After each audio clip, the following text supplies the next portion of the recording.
You have this father, Jeffrey DeSange, who has a nervous breakdown. He kills his wife, and he takes his kids away, and then he disappears. And then we cut to 5 years later, where his twin brother Lucas and his girlfriend Annabel. Lucas has been looking for him. He spent all his money hiring private detectives to search for his brother and his nieces. They've just disappeared. Of course, everybody seems to. There's this big fear that he killed them, and they're just looking to find the bodies. But they find them suddenly. Like last, he's about to give up, and then they find the girls, and apparently the girls have been living on their own, surviving on their own, for 5 years in this cabin in the middle of nowhere.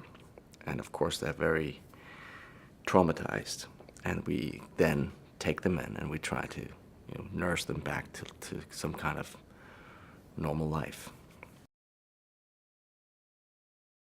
There's also this psychologist, Dreyfus, who realizes for him it's like a unique case. Like he's gonna write a book about these kids because it's like unheard.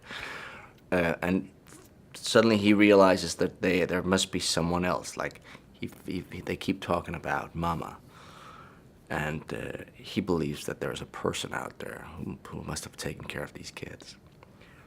It turns out that he's right. It seems like she doesn't really, as long as there's no emotional connection between the kids and whoever they meet, she's fine.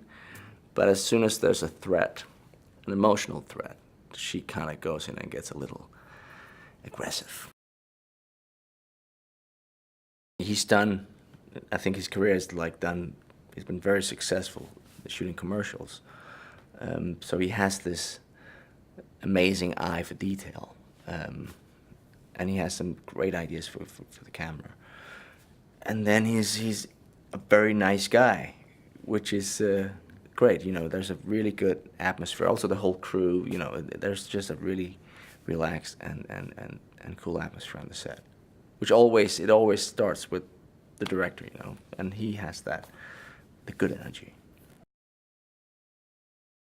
We have some of his, the guys doing the Mama prosthetics. All they worked. I think they won the Oscar for Pan's Labyrinth. And these are like very, very good and very, very creative people.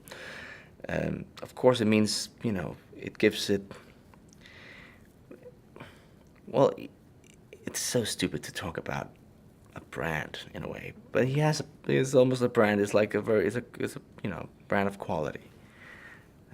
But first and foremost, it's Andy's movie with Guillermo, who found him, and with his backing, and without Guillermo, this wouldn't have happened. We are all very grateful. The best horror movies, or the most intense thrillers I always, or any movie in a way, is when you kind of connect with the characters and when you identify with them, and because then it all takes on a whole different, and then becomes interesting. And I think what we're hoping for here is, of course, that people will really care about this, but also that we're giving, and Andy giving the ghost, the opponent, the baddie, or whatever, gives that a soul and an emotional depth that is not just about scaring the out of us, which she will, but also like you kind of understand that it's driven out of a place of sorrow, of there's a tragedy there, which is I think is interesting.